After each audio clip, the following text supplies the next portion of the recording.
title of this one is What is Contemplation? And this was a dialogue. It was first published in the book Seeing the Way, published in 1989. And this teaching is from a session of questions and answers that took place at Wat Gornok, which is the little village monastery where Ajahn Chah was a novice and a junior monk in the village of Bangor. That was given to him to be a branch monastery. And in 1979, he spent the rains retreat there just after the place had been given. So he was staying there with 4 Farangs, two monks and a novice and an Anagarika, and Ajahn Chah for that rains retreat. And then a group of the Sangha from Wat Pananachat came over.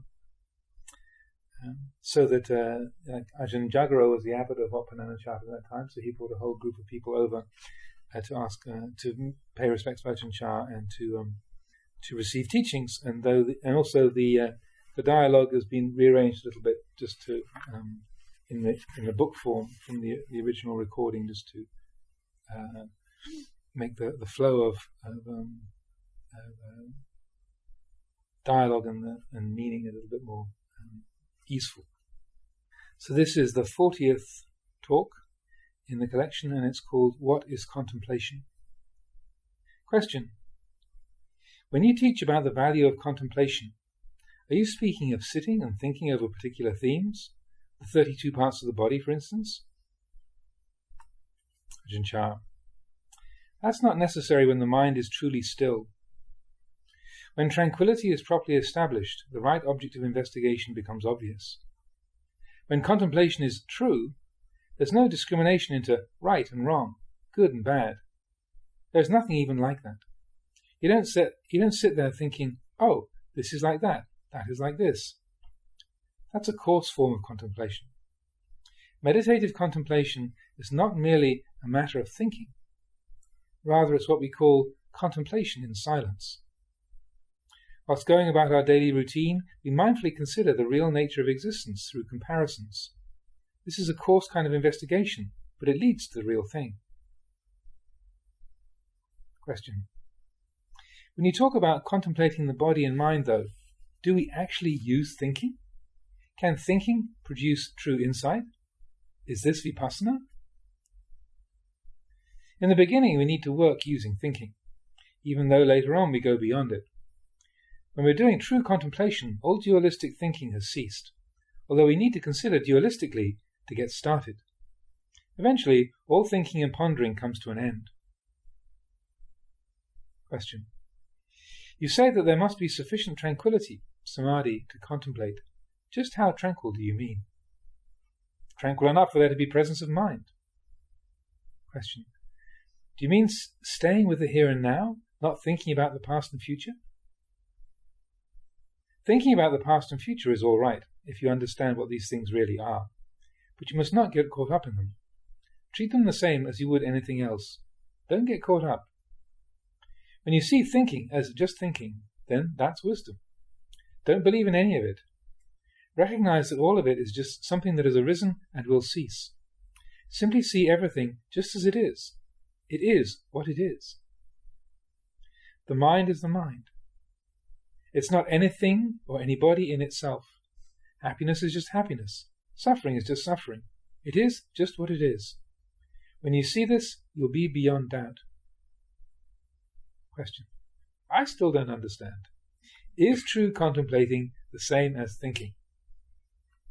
Ajahn Chah: we use thinking as a tool, but the knowing that arises because of its use is above and beyond the process of thinking. It leads to our not being fooled by our thinking anymore. You recognize that all thinking is merely the movement of the mind, and also that knowing is not born and doesn't die. What do you think all this movement called mind comes out of? What we talk about as the mind, or the activity, is just the conventional mind. It's not the real mind at all. What is real just is. It's not arising and it's not passing away. Trying to understand these things just by talking about them, though, won't work. We need to really consider impermanence, unsatisfactoriness, and impersonality anicca dukkha anatta.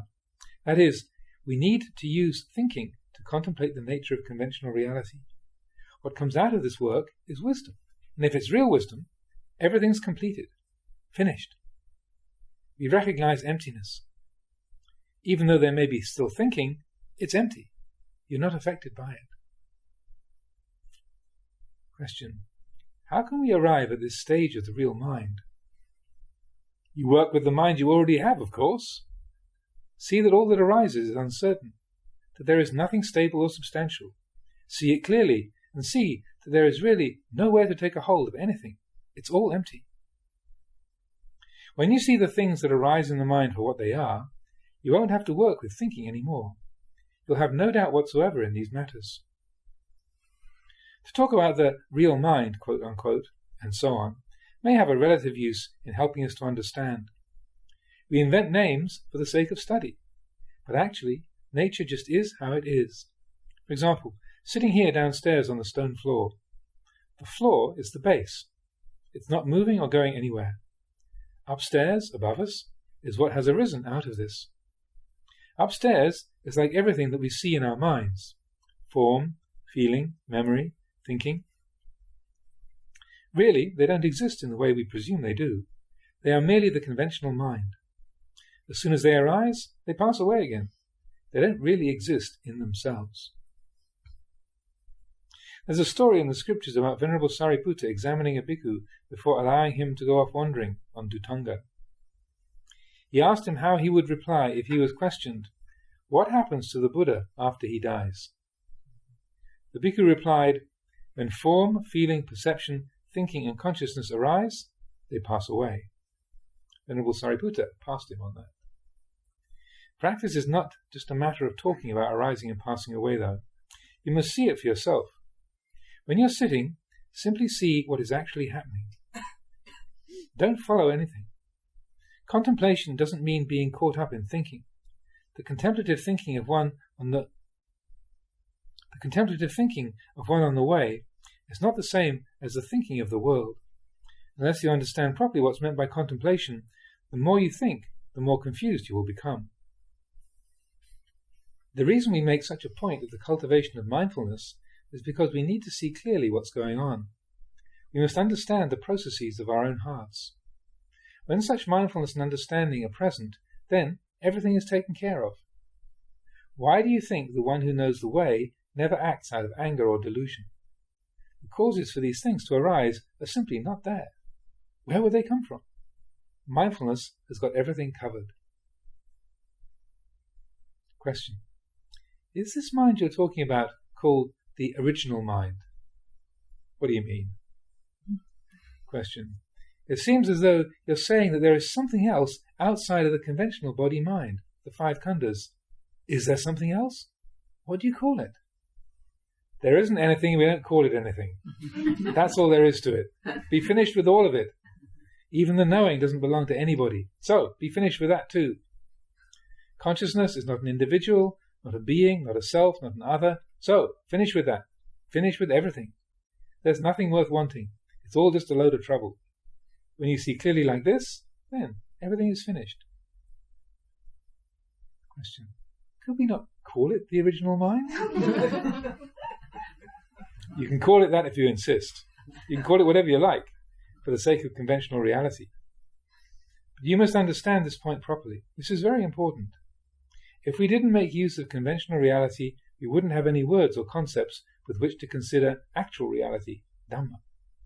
This is very important to understand. Question: what degree of tranquility are you talking about at this stage, and what quality of mindfulness is needed? Ajahn Chah: you don't need to go thinking like that. If you didn't have the right amount of tranquility, you wouldn't be able to deal with these questions at all. You need enough stability and concentration to know what's going on, enough for clarity and understanding to arise.